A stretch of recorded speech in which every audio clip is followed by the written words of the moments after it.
Is Jeff Bezos running for office in 2024? Jeff Bezos is stepping down as boss of Amazon following his record-breaking divorce and could launch an audacious bid for the US presidency in 2024, experts believe. Now, we know that Jeff Bezos had a stellar entrepreneurial career, but could he make his entry into politics? Here in today's video, we take a look. Stay tuned. Did Jeff Bezos step down as CEP of Amazon in order to pursue politics? Retail expert Britton Ladd outlined possible scenarios which could happen following his split from the wife Mackenzie, who helped him build the tech company into a global brand. He told Forbes, Jeff Bezos steps down as CEO of Amazon to pursue other interests due to negative publicity. I won't be surprised if Bezos becomes a candidate for presidency in time for the 2024 election. He believes that the muscle-bound billionaire could start a listening tour around the US to drum up support for his candidacy. Mr. Ladd spoke to several financial and Wall Street analysts, who all agreed that Bezos' run for the White House is very possible and plausible. Business strategists concluded that Bezos stepping down as CEO to focus on other interests is not beyond the realm of possibility. He added, as for Bezos becoming president in 2024, can it happen? Yes, I believe it can. Now, in case you missed it, for the past week, the centi-billionaire Amazon founder has been firing off tweets not about his typical anodyne interests, improved rocket design, luxury head wax, but rather his policy opinions. Though Bezos writes with the bloodlessness of a man who has attended too many management consulting meetings, it is easy to imagine the seething anger that must have been present in order to prompt him to produce them in the first place.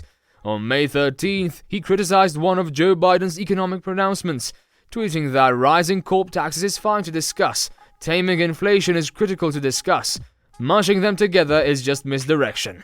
He followed that up with another, saying the administration tried hard to inject even more stimulus into an already overheated, inflammatory economy, and only Manchin saved them from themselves. Inflation is a regressive tax that most hurts the least affluent. On Monday, he again railed against the failed Democratic stimulus bills, saying they would have added to inflation.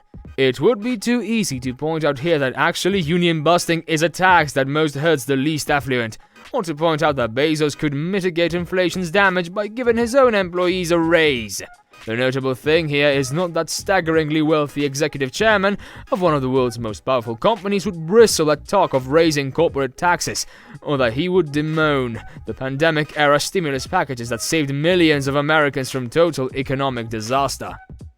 For Amazon, which depends on the existence of a nationwide standing army of desperate people who are willing to take unstable low-wage warehouse and delivery jobs, the sales benefits of all that stimulus money have been mitigated by what it has done to the labor market.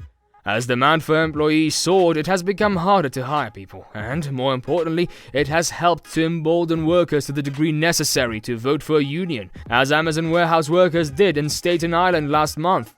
Like Walmart and every other low-margin retail megacorp whose profits are dependent on total count of an infinite, compliant workforce, Amazon believes that unions are an existential threat. The economic conditions created in part by government stimulus programs have momentarily made things more conducive to organized labor, and therefore must be crushed, reversed, and judged as historic mistakes, so that policymakers don't go thinking about doing such a thing again. But we are not here to discuss economics. We are looking at whether Bezos will run for elections in 2024. In 2017, Bezos claimed he did not have any intentions of running for presidency, insisting he had a very full life. According to Forbes, he said, "Oh no, I don't think so. I love my life. I love being an inventor. I love Blue Origin, my space company. I love the Washington Post. Basically, I have a very full life and I really like it." Recently, even Tesla CEO Elon Musk made some tweets about supporting political parties. Musk's tweet read, "In the past I voted Democrat because they were mostly the kindness party." Musk tweeted, "But they have become the party of division and hate, so I can no longer support them and will vote Republican. Now, watch their dirty tricks campaign against me unfold." Musk's political unmasking could prove incredibly consequential in the coming election cycle. For one, the billionaire's conservative leanings might portend a significant rollback of Twitter's content moderation policies. This is essentially concerning when past elections have shown that conservatives are far more inclined than liberals to use Twitter as a means of spreading misinformation. We'll leave it up to you to decide. What's wrong with these tech billionaires? Let us know down in the comments section below. Guys, that's all for this video. Hope you enjoyed this one. Thanks for watching.